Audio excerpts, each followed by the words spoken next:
Bom, a galera tá falando sobre Terceira Guerra Mundial, que eu acho que é uma maluquice, como qualquer coisa acontece. E a gente já vem aí com, meu Deus, é a Terceira Guerra Mundial. Gente, talvez vocês não entendam o contexto do que é uma Terceira Guerra Mundial, mas para ter uma guerra mundial, precisa do mundo envolvido. Então a gente precisa de mais países envolvidos que não sejam Estados Unidos, Israel e Irã, para ter uma guerra mundial, né? Precisa de um contexto global inteiro, né? Então, se você sentar e for ler Primeira Guerra Mundial, a rapaziada vem, pô, juntou um monte de gente aqui na Europa, um lutando contra o outro, quebrando pau, aí veio gente dos Estados Unidos, na Segunda Guerra Mundial, veio gente da América do Sul, veio gente da América do Norte, veio gente da Ásia, veio gente na África, você tinha um monte de frentes rolando ao mesmo tempo ao redor do mundo, o mundo inteiro concluído e tal. Então, assim, uma coisa que acontece, primeira e segunda foi só a Europa, aí é uma falta de educação sua, Lorenzo, porque isso daí é uma prova sua de que você não foi na escola. Porque se você sentar pra estudar, você vai ver que a Segunda Guerra Mundial não foi só na Europa, meu amigo. Isso é uma falta muito grande de uma educação aí gigantesca, faltou na sala de aula. A Segunda Guerra Mundial aconteceu na frente da Europa, aconteceu na frente africana, aconteceu na frente asiática. Japão invadiu a China, Japão causou na Coreia, teve campos de concentração no Japão, teve briga na África. Então, assim, porra, primeira e segunda foi só na Europa, pô, vocês estão de sacanagem, né? Pelo amor de Deus. É só jogar 5 minutos aí sei lá, de Sniper Elite. Tu começa a ter jogou 2, 3 jogos de Sniper Elite e tu aprende um pouquinho mais sobre isso. Medal of Honor, tu aprende um pouco mais sobre isso daí, tá bom? Mas... Então, assim, é uma guerra localizada, tá? A grande questão e que tá acontecendo, que foi um papo que eu falei outro dia no canal de cortes, e até falei um pouquinho sobre o Altair, com o Altair, isso daí no nosso podcast, é que a gente teve um caso muito claro aqui da janela de Overton. Muito, muito claro. E o que é a janela de Overton, né? É quando a tolerância nossa para alguma coisa, ela se amplifica e as opiniões das pessoas, elas se tornam mais flexíveis.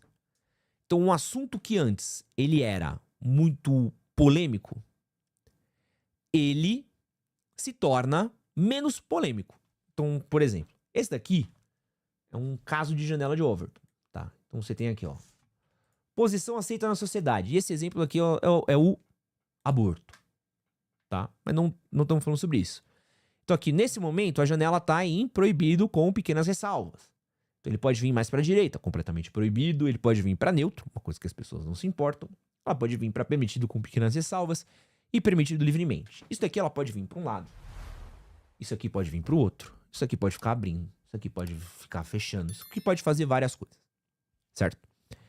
E o que acontece, que está acontecendo agora?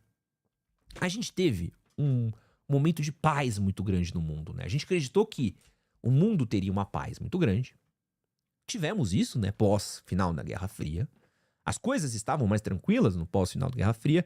Sempre tivemos conflitos ao redor de vários lugares do mundo, né? Sempre tiveram conflitos. Guerras civis na África, guerras civis em países da Europa Oriental, sabe? Em alguma ou outra pequena republiqueta ali asiática, na América Central.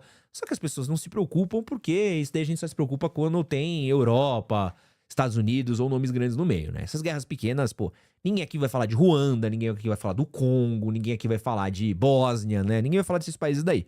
Mas a gente teve várias pequenas guerras que as pessoas ignoraram, né? Porém, isso daí foi mudando. Então a gente teve uma ampliação dessa janela de Overton, do que era aceitável ou não, do que era um absurdo ou não, com o passar do tempo. O que já mudou muito, e que acho que talvez foi o primeiro grande pá, foi a Rússia com a Ucrânia. Rússia com Ucrânia aí foi muito forte. Muito forte. E isso foi muito, muito forte, porque assim, foi a primeira vez que a gente viu uma... Fazia tempo que não víamos uma grande nação atacar assim alguém sem ter Se bem que os Estados Unidos atacou o Iraque com a desculpa bem esfarrapada, né? Então, vambora, né? Que a gente não tinha visto uma grande... Que não os Estados Unidos a fazer uma esfarrapada dessa daí, né? 11 de setembro também mudou um pouco disso daí, Chile. Também acho que o 11 de setembro mudou, mas também que teve a Guerra do Golfo, né? Então, você vê que a gente vai ter várias pequenas exceções, né? O que também teve uma janela de Overton aí que mudou muito isso daí foi também um ataque que teve em Israel. O ataque em Israel, ele mudou muito a percepção da galera. Porque quando teve o ataque de Israel, a galera... Porra. A galera ficou com sangue no olho. Porque aí a gente pode ir com tudo pra cima da Palestina. E foi o que aconteceu. Tanto que antes, os ataques que seriam talvez condenados contra a Palestina que Israel faria, começaram a ser comemorados, começaram a ser celebrados. Pessoas começaram a achar legal o que estava acontecendo. E isso foi virando uma loucura. Né? Isso foi virando uma loucura.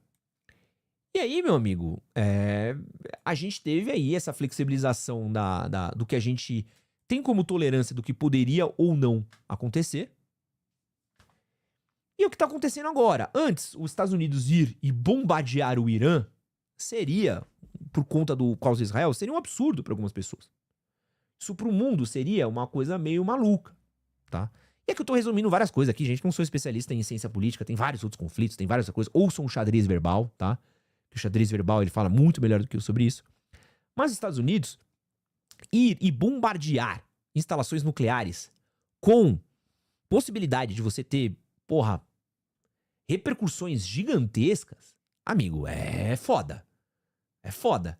Mas, com a polarização do jeito que tá nos Estados Unidos, com o ataque que teve em Israel, com o que tá acontecendo da questão de Rússia e Ucrânia, a janela de Overton, de achar que isso talvez fosse um absurdo, né, da percepção da sociedade no geral, ela se abriu a ponto de as pessoas olharem e falarem, ah, tá tudo bem.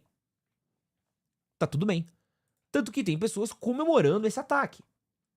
Coisa que talvez há 10, 15 anos atrás, pra gente seria um absurdo. Coisa que pra gente, alguns anos atrás, um país da potência dos Estados Unidos fazer um ataque dessa dimensão, desse jeito, pra ajudar um outro país nesse nível daí, é um bagulho que você olharia e falaria, cara, que loucura, né? Isso daí seria condenado, isso geraria uma crise diplomática, né? Mas o Trump, ele não liga. Primeiro que ele não liga. Primeiro que o Trump se ligou que ele não liga, né? E agora a gente vai viver uma incerteza que é, mano, o que acontece depois daí. Acho que alguém vai querer contra-atacar os Estados Unidos? Muito difícil. Porque quem vai querer comprar a treta do Irã? Sabe? Muito difícil alguém vai querer comprar essa treta do Irã, né? China tem preocupações comerciais maiores pra fazer. China tá mais preocupada com Taiwan do que com o Irã. Muito mais preocupada com Taiwan. O que pode realmente acontecer, e se estivesse em Taiwan agora, estaria preocupado, é justamente disso. Olharia e falaria assim, né? A Rússia entrou aqui, Estados Unidos meteu um bomba ali, né? Eu, se fosse Taiwan, estaria agora dormindo, porra, eu estaria dormindo chateadão. Chateadão. Agora o Putin, mano, o Putin tá resolvendo o problema da Ucrânia. Você acha que o Putin vai parar e vai falar, porra, mano, eu vou entrar nessa treta? Não vai, não vai. Então, enfim, é uma maluquice. Vamos ver o que vai acontecer agora. E o Trump vai falar. A short time ago, the